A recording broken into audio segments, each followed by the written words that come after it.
அஸ்ஸலாமு அலைக்கும் வரஹ்மத்துல்லாஹி வபரகாத்துஹு. அல்ஹம்துலில்லாஹ்.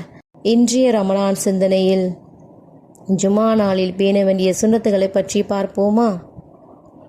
அல்லாஹ்வின் தூதர் நபி ஸல்லல்லாஹு அலைஹி வஸல்லம் அவர்களின் மீது அதிகமாக ஸலவாத் ஓதுவது. அல்லாஹ்வின் தூதர் நபி ஸல்லல்லாஹு அலைஹி வஸல்லம் அவர்கள் கூறினார்கள், நாட்களில் சிறந்தது வெள்ளிக்கிழமை. இந்த நாளில்தான் நபி ஆதம் அலைஹிஸ்ஸலாம் அவர்கள் படைக்கப்பட்டார்கள். இந்நாளில்தான் சூர் ஊதப்படும். இந்த நாளில்தான் படைப்புகள் அனைத்தும் அழிந்து இறந்துவிடும்.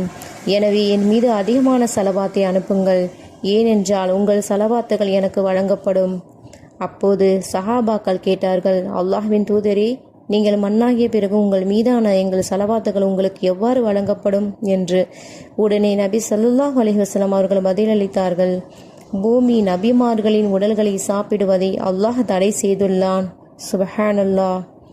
அடுத்து சூரா கஹ்ஃப் ஓதுவது.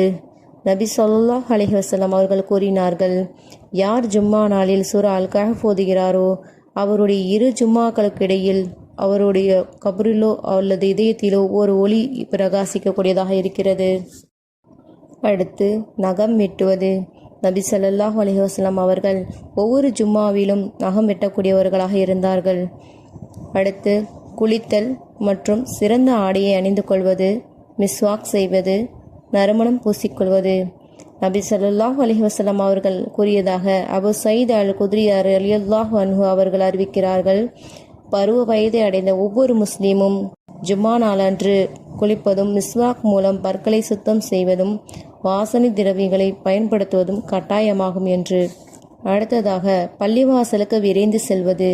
நபி ஸல்லல்லாஹு அலைஹி வஸல்லம் அவர்கள் கூறினார்கள், ஜும்மா நாள் வந்துவிட்டால் பள்ளிவாசலின் ஒவ்வொரு வாயிலிலும் மலக்குகள் இருப்பார்கள். பள்ளிவாசலுக்கு முதலில் வருபவர்களை பதிவு செய்து கொள்வார்கள். இமாம் குத்துபா ஓத ஆரம்பிக்கும் போது தம் புத்தகங்களை மூடி இமாம் குத்துபா ஓதுவதை கேட்க அமர்ந்து விடுவார்கள். ஜும்மாவுக்காக யார் விரைந்து முதலாவதாக வருபவர் ஒரு ஒட்டகத்தை பலியிட்டவர் போலவும், அடுத்து வருபவர் ஒரு மாட்டை பலியிட்டவர் போலவும், பின்னர் ஒரு கொம்புள்ள ஆட்டை பலியிட்டவர் போலாவார். அதன் பின்னர் வருபவர் ஒரு முட்டையை பலியிட்டவர் போன்றும் பதிவு செய்யப்படுவார்கள். சுப்ஹானல்லாஹ். பள்ளியை நோக்கி நடந்து செல்லுதல்.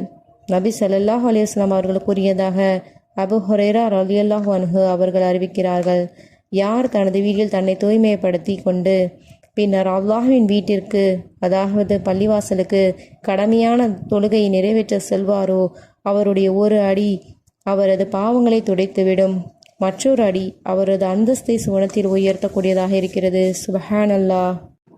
அடுத்தபடியாக துஆ செய்வது.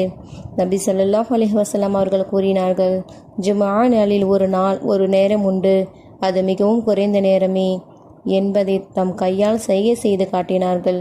அந்த நேரத்தில் ஒரு முஸ்லிமான அடியார் அல்லாஹ்விடம் எதையேனும் கேட்டால் அதை அவருக்கு அல்லாஹ் கொடுக்காமல் இருப்பதில்லை. சுப்ஹானல்லாஹ்.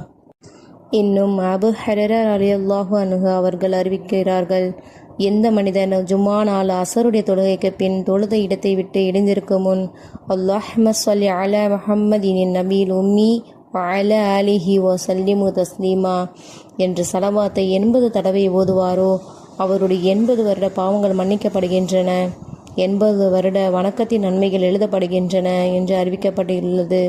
இன்ஷா அல்லாஹ் நாமும் இனிவரும் நாட்களில் இந்த அமல்களை ஜும்மா நேரத்தில் சரியான முறையில் செய்து அல்லாஹ்விடத்தில் அதிகமான நற்கூலியை பெற்றுக்கொள்வோமாக. ஆமீன் ஆமீன் யா ரப்பல் ஆலமீன். அஸ்ஸலாமு அலைக்கும் வரஹ்மத்துல்லாஹி வபரகாத்துஹு.